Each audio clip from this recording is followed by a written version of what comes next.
Good morning again. It's always a beautiful thing and a beautiful time to look at the scriptures and to, through the wisdom of the scriptures, deal with the issues of life. And we started sharing on the importance of not being afraid, And a very practical way of applying the scriptures of not being afraid in our lives and in the world that we live in today is in the area of anxiety.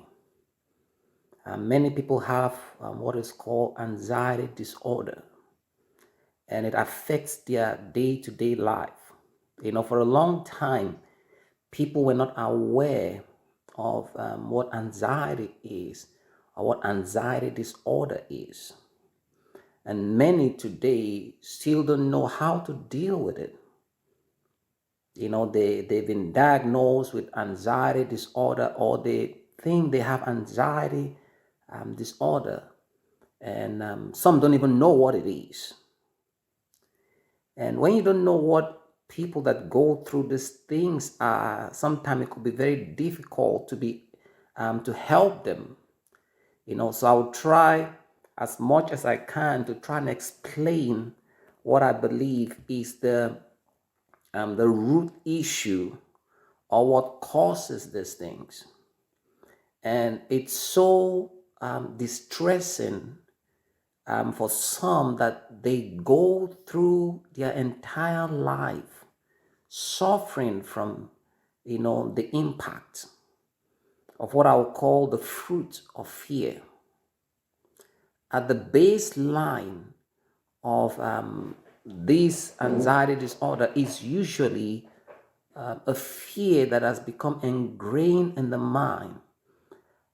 Sometimes it's caused by maybe an experience of the past, like I shared in the last time, something people have heard, something that they've seen, or maybe they're going through a period where there's a kind of distress on unpleasant circumstance, and they may not even be aware of it, but then it registers some kind of fear in their mind.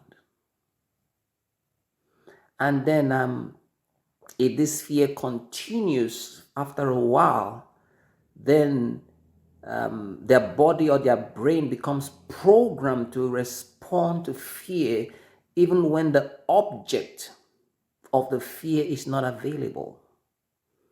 I like to give the example that imagine if there was, let's say, a lion, for example, coming to you and you weren't expecting to see one. You see your heart starts to beat very fast. You start to feel all kinds of things in your body because you are faced with a fearful situation. There's what is called the fight or flight response, which means you either stand to fight what is coming against you or you run away. But your body prepares you for what you're going to do next.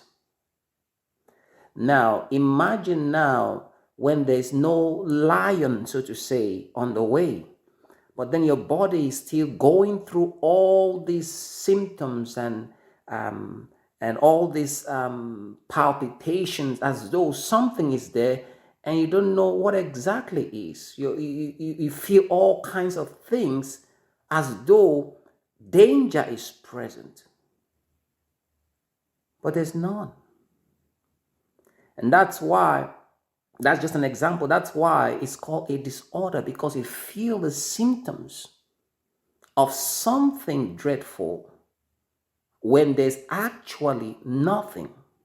Now, for some people, when they continue like this, they start becoming scared or afraid of the symptoms itself. They go to the doctor and the doctor says everything is checking out okay. Your everything in your body is fine. Nothing is wrong with you. But they live in the constant fear of all these symptoms that they can't control, and it can be very dire, it's very stressful for some, that they can't handle maybe their work, they can't handle relationship. It just causes a whole lot of destructive experiences. I want you to know that there is help for you. If you know someone that is experiencing this, if you know someone or you are someone that's experiencing this, I want you to know that the Word of God has help. The Word of God has help. Understanding the root of fear. The devil comes along to exploit it and makes you a believer of the symptoms more than the Word of God. It makes you a slave of yourself.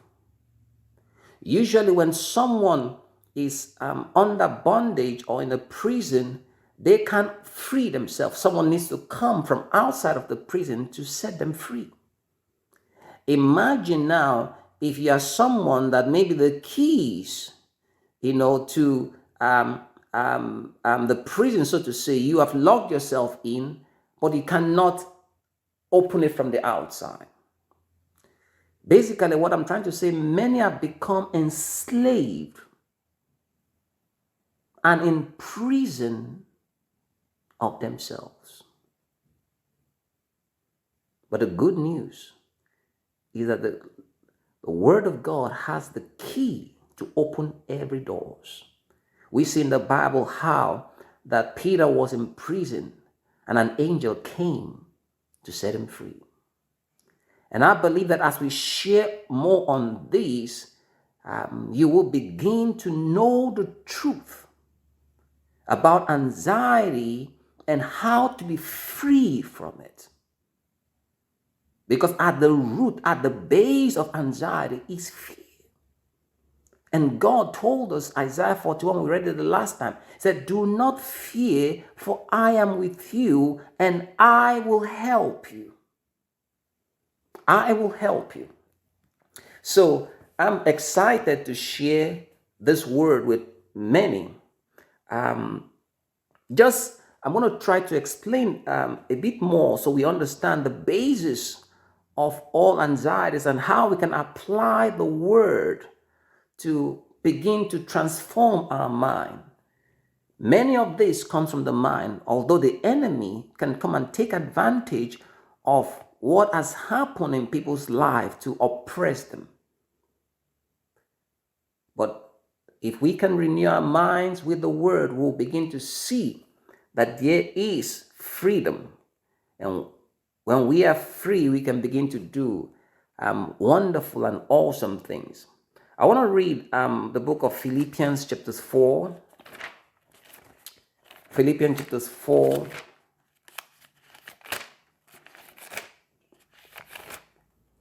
And I want to read from verse 6 to verse 8. "Be careful for nothing, but in everything by prayer and supplication with thanksgiving, let your requests be made known unto God. In everything by prayer and supplication with thanksgiving." Verse 7 says, "And the peace of God, which passeth all understanding, shall keep your heart and mind through Christ." Anxiety mostly exists in the mind. There is a disturbance in the mind. There is a mind full of worry, full of negative imagination, destructive imaginations. And that mind needs to be refilled with hope, with pictures of peace. And I hope to start sharing more about how you can take a hold of your mind. Instead of trying to treat the symptoms of anxiety or trying to treat this and trying to treat the fruits of anxiety, If we can just focus on imposing or in transforming our mind to the place of peace, then we will begin to see that the fruits of anxiety will soon cease. Hope to see you again tomorrow by God's grace to continue to share more on this. God bless you and have a wonderful and fruitful day. Thank you.